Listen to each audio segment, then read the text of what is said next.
She was rejected on a blind date. He looked at her, really looked at her, and decided she wasn't worth staying for. But then 2 little girls in matching cardigans walked over and changed absolutely everything. Here's what you need to picture. A woman in a burgundy dress, a table for 2 at a cozy bistro on a Saturday evening in Cedarville, Ohio. Candles, good lighting, the smell of something wonderful coming out of the kitchen. She has done her hair. She has practiced being calm. She arrived 8 minutes early because she's the kind of person who takes things seriously, who shows up, who tries, who believes that maybe this time will be different. She is waiting. And then he arrives. He is handsome, and he knows it. He smiles when he sees her, a real smile for about 3 seconds, and then his eyes move over her the way someone reads a price tag they weren't expecting. Slowly, carefully, and then his whole body shifts, just slightly, just enough. He sits down, he picks up the menu, and then he sets it back down. And he says, quietly, almost gently, which somehow makes it so much worse, something that no one should ever say out loud to another human being. He says she is not what he was expecting, that she looked different in her photos, that he is not attracted to this. He gestures, vaguely, at her. He leaves before the water arrives. Her name is Serafina. She is 36 years old. She is a pediatric nurse who holds the hands of frightened children for a living, who has more courage in her quiet daily work than most people find in a lifetime.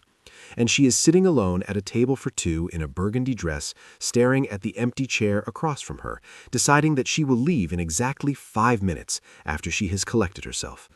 She never gets to 5 minutes, because across the restaurant at a corner table, a little girl has been watching, and she has decided, with the absolute unshakable certainty of a 6-year-old who knows what she knows, that the pretty lady in the burgundy dress needs someone to sit beside her. And where Rosie goes, Fern is never far behind. This is the story of the night Serafina stopped counting down and started over. To understand the woman sitting at that table, you have to understand what it had cost her to be there at all.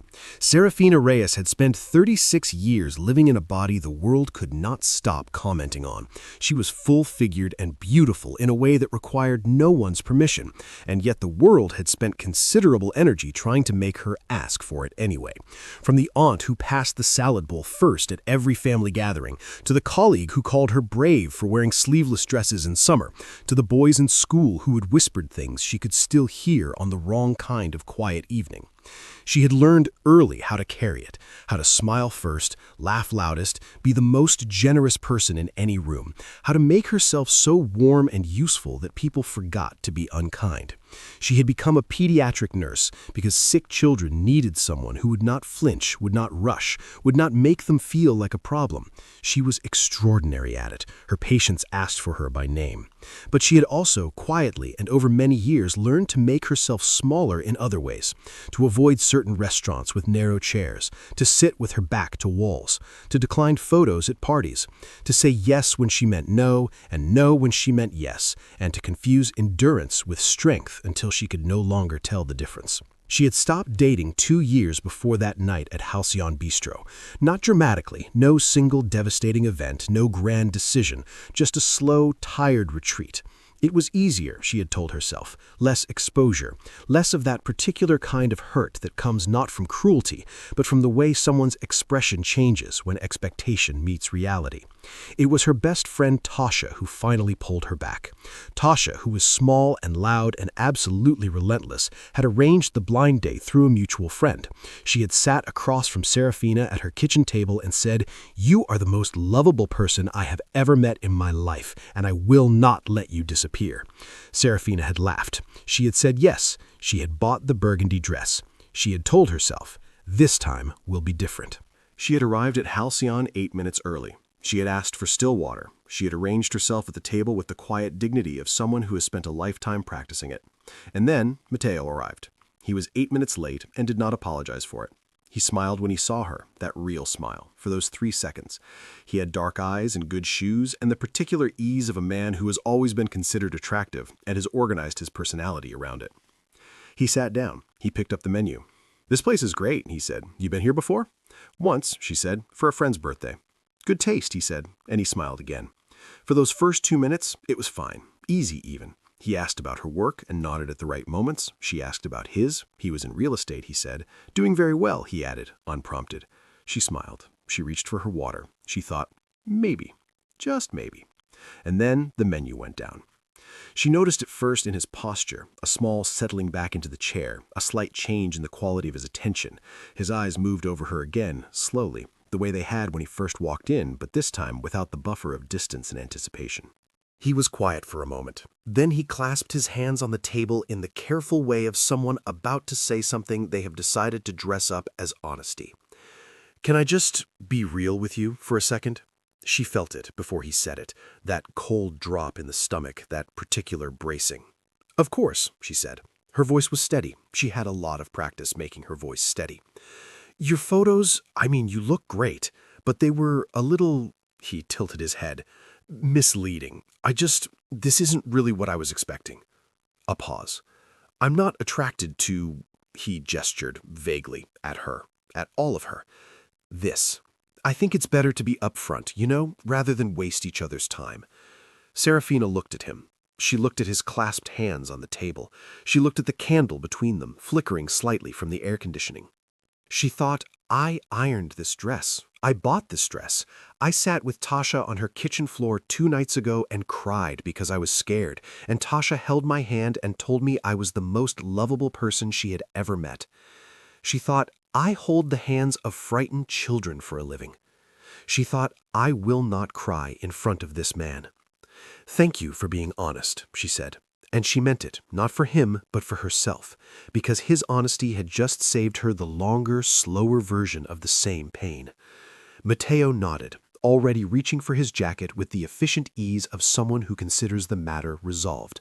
He stood, he said something about hoping she found what she was looking for. He left.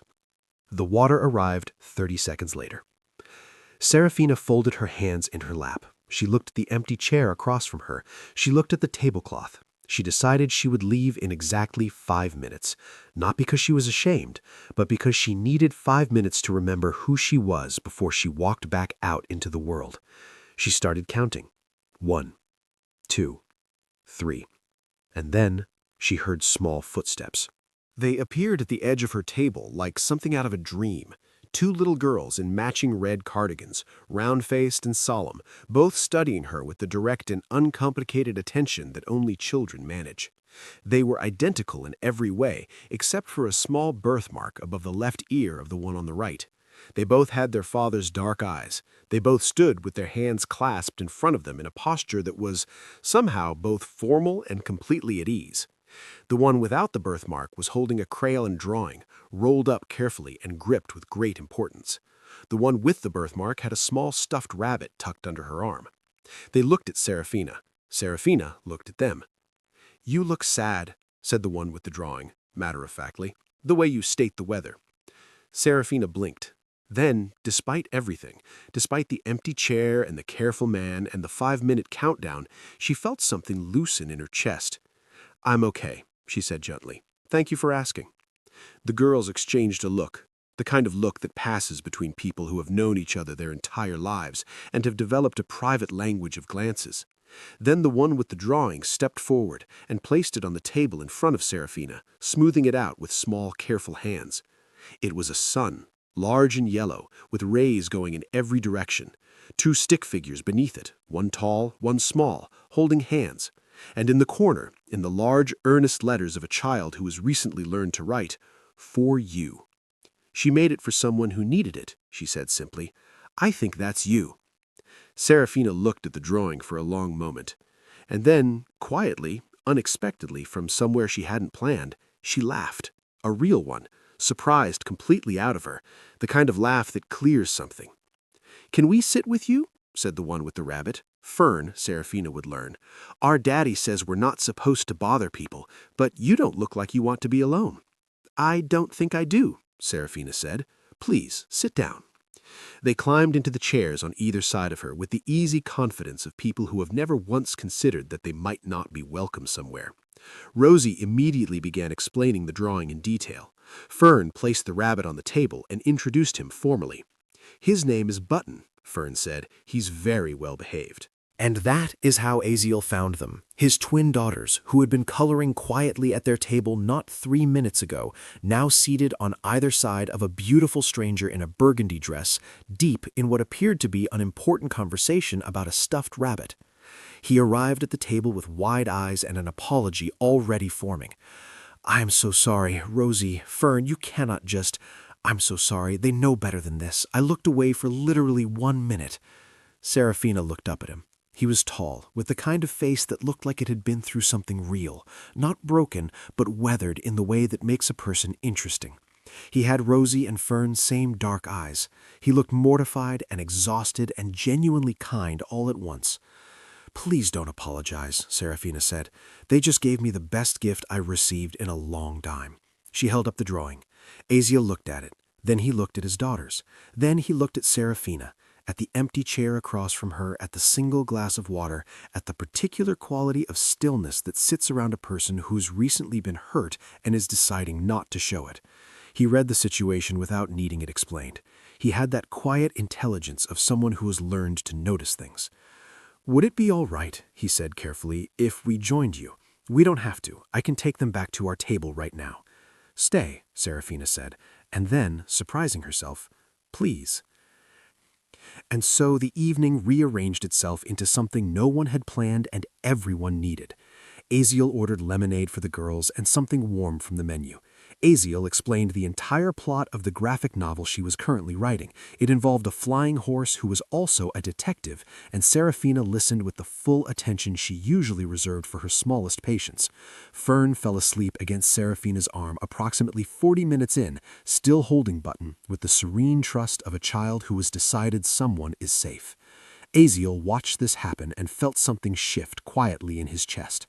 They talked, he and Serafina, the way people talk when the evening has already stripped away the usual pretense and left only the real. He told her about Naomi. Not all of it, but enough. She told him about the date. Not all of it, but enough. He did not say, "I'm sorry," in the hollow way people do. He said, after a moment of quiet, "He missed the whole thing. That's on him. It was simple. It was exactly right, and Serafina felt it land somewhere she had forgotten things could reach." They exchanged numbers that night in the parking lot of Halcyon Bistro, while Rosie held Serafina's hand and Fern slept against Aziel's shoulder, still clutching Button. "She drew that picture before we even came in," Aziel said quietly, nodding toward Rosie. "She told me she was making it for someone who needed it. I thought it was me." Serafina looked at Rosie, who was examining a crack in the sidewalk with great scientific interest. "She was right," Serafina said. "It was for someone who needed it."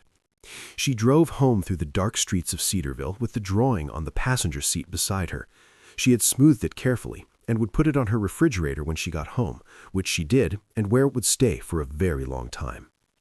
The weeks that followed came quietly, as good things often do. Aziel texted first, the following morning, to make sure she had gotten home safely, which was the kind of thing that seems small and is not small at all. They met at the park the following Saturday, all three of them, and then Serafina again the Saturday after that, and then the one after that, until Saturdays became a thing they planned around without quite discussing it. Rosie adopted Serafina with the decisive efficiency she applied to all important matters. By week 2, she had declared her a forever friend. By week 3, she had given her a drawing every single visit, a portfolio that Serafina kept in a folder she had labeled privately "Important Documents." Fern remained slightly more reserved in the formal way of a person who loves deeply but requires proper vetting. She extended full approval on the 4th Saturday when Serafina correctly identified Button's mood as pensive and offered him a small piece of her muffin. After that, Fern considered the matter settled. And Serafina, slowly, in the way that real things happen, began to come back to herself. She noticed it first in small ways. She stopped choosing the table in the back corner. She stopped calculating chair widths before sitting down. She wore a yellow sundress to the park one afternoon, sleeveless, bright, exactly what she wanted to wear, and felt no one watching, and then she realized she had stopped caring whether they were. Aziel noticed too. He did not comment on it because he understood instinctively that naming a thing too soon can frighten it away. But he noticed. The laugh that came easier, the way she took up space at the park bench, leaning back, arms wide, face turned toward the sun, the way a person takes up space when they have remembered they are allowed to. One afternoon in August, sitting on their usual bench while Rosie and Fern negotiated the terms of an elaborate game with 3 other children and a stick they had appointed as a magic wand, he said, "Can I tell you something?" "You can tell me anything," she said. "The man who walked out of that restaurant," he paused. "I've thought about him, about what he said, and I want you to know, from where I'm sitting every single day, he missed the whole thing. He left before the story even started." Serafina looked at him. The afternoon light was coming through the trees in long, golden pieces. Rosie was explaining the rules of the magic wand game with characteristic authority. Fern was watching the proceedings with her arms folded, the picture of judicial oversight. Serafina thought, "I almost didn't come that night. I almost let Tasha's invitation sit unanswered. I almost stayed home." She thought, "And I would have missed all of this." "Thank you," she said quietly, "for seeing me. It's not hard," Aziel said simply. "You're not easy to miss." It was not a declaration. It was not a grand romantic moment. It was 2 people on a bench in a park in the ordinary golden light of an August afternoon, saying true things to each other. But it was the moment, Serafina would think later, when she understood that something had shifted, that the distance between friendship and something more had quietly, without ceremony, begun to close. They took it slowly because they were both people who had learned what it cost to rush towards something before you were ready. There were more Saturdays, more evenings that went longer than either of them planned. A dinner, just the 2 of them, on a Friday in September while Aziel's sister watched the girls. A walk home after that lasted an hour because neither of them wanted to say goodnight. And then one evening, standing at her door, he took her hand, carefully, like something he wanted to be sure about, and she held it back. And that was enough. That was everything. One evening in October, Serafina drove past Halcyon Bistro on her way home from a late shift at the hospital. She almost didn't notice it. She had taken this route 100 times. But something made her glance over, and there it was. The warm glow of the windows, the candles on the tables inside, the Saturday evening crowds spilling softly through the glass. She thought about Mateo, about his clasped hands and his careful honesty, and the way he had gestured vaguely at all of her, as though she were a thing to be assessed rather than a person to be known. She thought about the 5-minute countdown, about sitting very still with her hands folded in her lap, deciding to be dignified, deciding not to cry, deciding to disappear quietly rather than make the evening difficult for anyone. She thought about how close she had come to never knowing what came after. She thought about Rosie standing at the edge of her table with a rolled-up crayon drawing and the absolute certainty that it belonged to her. She thought about Fern placing Button on the table with the gravity of a formal introduction. She thought about the laugh that had come out of her, real and surprised and helpless, in the middle of what had been the worst hour of a long month. She thought about Aziel on the park bench in August in the golden afternoon light saying he missed the whole thing.